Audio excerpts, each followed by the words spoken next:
美国国务院宣布，副国务卿费尔南德斯将在当地时间周日造访立陶宛。声明还说，此行将讨论美国在立陶宛面临着所谓中国的压力和胁迫时所给予的强有力的支持。随行的还包括美国进出口银行的高级领导人，他们将与立方讨论美国所提供的6亿美元出口信贷协议的实施情况。这笔约合人民币38.2亿元的贷款真的好拿吗？立陶宛不惜以损害中国主权为投名状，究竟能换来什么？美国国务院周五发表声明，美国主管经济增长、能源和环境的副国务卿费尔南德斯将于当地时间周日到访立陶宛首都维尔纽斯，随后在2月2号至4号前往比利时布鲁塞尔会见欧盟官员。深圳卫视注意到，这份官方声明竟赤裸裸地将矛头指向中国。声明说，费尔南德斯在访问维尔纽斯期间将会见立政府高级官员，讨论美国在立陶宛面临着所谓中国的压力和胁迫时所给予的强有力的支持。惯用的话术，一方面我们要承认这种话术是比较成功的，有很多国家还是愿意跟着美国的指挥棒来跑。另外一方面，还有一些国家蠢蠢欲动，试图在台湾问题上再继续发起挑衅。美国在这个时候肯定是一方面要加强这种声援，这在美国看来是对抗中国崛起，或者说在台湾问题上发起挑衅的一个非常有力的一个做法，或者是一种工具。随行的还有美国进出口银行官员，声明说，他们将讨论最近签署的6亿美元的出口信贷协议的实施情况，以扩大美国出口商和立陶宛买家在高科技制造、商业服务和可再生能源领域的机会。深圳卫视注意到，声明写的是美国是出口商，而立陶宛是买家。关于这份信贷协议，立陶宛外长兰茨伯格斯在去年11月18号以台湾名义开设所谓驻立陶宛代表处后，就进行了证实。11月下旬，协议签署。当时，中国外交部发言人赵立坚曾警告称，立陶宛不惜以损害中国主权为投名状换取贷款，这种交易不道德而且危险。立陶宛背信弃义，不顾中方严正交涉，不顾国际公理和正义，为大国火中取栗，终将为此付出代价。这个所谓的出口信贷协议，其实它是一种信贷模式，并不说是美国白给你钱，也更不是什么无偿的援助，不过是为了让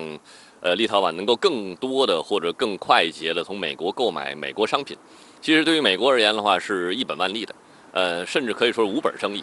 另外一方面的话，我们也看到，就是为了这么一点点的蝇头小利，可以说立陶宛是一种典型的见小利而忘大义。实际上，美国的贷款并不好拿。据报道，立陶宛在签署信贷协议的同时，也与美国签署了一份价值1.25亿美元的军售协议，买了一堆反坦克导弹。有评论指，立陶宛作为一个人口仅400万的小国，真的爆发战争，一旦失去制空权，根本坚持不到近战摧毁坦克那一步。美国卖给立陶宛那些武器用处不大，等于废铁。除了获得美国的支持外，立陶宛还不断尝试将欧盟绑上恶华战车。当地时间周四，欧盟委员会终于响应立陶宛呼吁，向世贸组织发起了对中方的诉讼，指中方限制进口立陶宛商品，损害了立陶宛和欧盟其他国家出口商的利益。立陶宛外交部当天称，希望自身与中国的贸易争端可以通过中国与欧盟之间的磋商得到解决。但另一边，欧盟委员会执行副主席东布罗夫斯基斯强调，虽然存在贸易分歧，欧盟愿意发展和深化与中国的关系。有欧盟官员曾向美媒透露，德国总理舒尔茨一直在阻挠欧盟对华采取强硬立场。在欧盟发起 WTO 诉讼，立陶宛主流新闻网站15分钟采访多位商界人士，一些人认为这将增强人们对立陶宛政治立场和该国企业的信心，另一些人则指出，世贸组织的裁决过程极其漫长，且立陶宛胜诉的概率接近于0。报道还指出了该诉讼的另一个问题：立陶宛公司因不愿披露受中国制裁影响的信息而受到批评。立陶宛服装纺织协会会长道克西斯称，立陶宛公司不会公开谈论这一问题，因为他们正试图自己寻找解决方案。如果你成为原告，等于永久放弃了中国市场。确实，这种诉讼将会是非常漫长的一个过程，而在这个过程中的话，立陶宛势必会不断的要付出代价。另外一方面的话，这个在最终的结果也很难判定。首先是一个政治问题，不是一个经贸问题。但我相信，在这个问题上，立陶宛肯定是不占理的。相关话题来连线特约评论员吴卫。吴先生您好。驻美大使秦刚接受美国全国公共广播电台专访时警告称，台湾问题是中美之间最大的火药桶。您是如何来解读这句分量颇重的话呢？是的，美西，秦刚大使郑重地提出了一个新论述，那就是台湾问题成为中美之间最大的火药桶。在我看来，火药桶论与中美卷入军事冲突论十分直白地点破了华盛顿当局不愿触碰却隐隐作痛的担忧，那就是美国真的要为这些台独分子与中国干一仗吗？如果说美方打台湾牌是为了所谓遏制中国的崛起步伐，那么中美走向战争，则意味着遏制战略的全面破产。遏制的初衷原本就是以较小的代价实现重大战略目标，可一旦上升为所谓战略对赌，牌桌上的一切筹码都有可能搭进去。精明的美国人不会不懂这个道理。我们甚至可以说，美国之所以敢打台湾牌，原本就经过了成本核算。台湾这个棋子在沦为弃子之前，要尽可能的发挥牵制北京的作用。可另一方面，美国又深谙炒股不能炒成股东的道理。回溯历史，当局面难以收拾，美国抽身的速度比谁都快。这也就引出了秦刚这句话的第二层含义，那就是正告美国当局要小心台独分子做局，将两个世界大国引向战争。在我看来，这层含义、这层意思更加辛辣，是在严肃地提醒美国方面要管束好手下的阿猫阿狗，棋子该守棋子的本分，万不要欲举僭越妄想教主子如何下棋。回看中美博弈史，每当台湾执政当局妄图触碰台独的红线的时候都会遭受华盛顿方面的敲打。本质上看，这就是美国对棋子反噬主子始终心存警惕。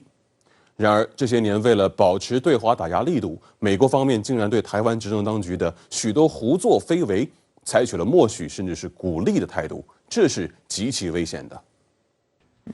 美国国务院副国务卿费尔南德斯即将访问立陶宛。正当立陶宛当局围绕台湾问题展开内部纠偏的微妙时刻，美国人要来了，你对此如何看？无事不登三宝殿。尤其当立陶宛当局因为台湾问题陷入内部争议的时候，美国人此时带着单子去敲门，确实耐人寻味。一鼓作气，再而衰，三而竭。立陶宛此前在台湾问题上的危险冒进，原本已成偃旗息鼓之势。美国人这份访问显然是过去添把柴的。美国人自然不会空着手去，6亿美元的出口信贷，其中1.25亿要用来采购美制反坦克导弹。我借你一笔钱，买我的武器，你得记我的好，甚至还得心领神会的再刺挠一下中国，这笔买卖真是缺了大德了。6亿美元就想收买一个主权国家政府的良心，贱不贱呢？21世纪的丧权辱国不过如此嘛。倒贴当美国的棋子，立陶宛当局这事儿办得太掉价了。此前我已经说过，立陶宛过早地暴露了与美国的勾连，让那些原本还想帮腔的欧盟国家一下子犹豫了起来。现在问题就在于，立陶宛的问题不是这6亿美元就能解决的，与世界第2大经济体中国搞僵关系了，无异于站在了国际投资者的对立面上。这个窟窿，美国能填上吗？如今，立陶宛的政界与商界已经产生了严重分歧。如果不能承认错误，及时纠偏，那我十分不看好这一届立陶宛政府的晚景。今天我们谈到了棋子的自我修养，我建议立陶宛政府参考一下乌克兰政府目前的尴尬境地。当美国嗷嗷喊打的时候，基辅方面是如何如梦初醒，泽连斯基是如何紧急踩下刹车，尽力把话圆回去的。美国对乌克兰的所谓支持，可比对立陶宛要阔绰多了吧？那么事实又是如何给东欧各国上一课的呢？这摆在家门口的鲜活例子，还不能引发立陶宛当局的深刻反思吗？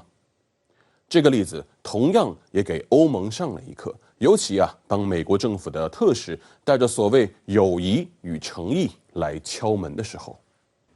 好的，也谢谢吴先生跟我们共同在线分享您的观点，谢谢。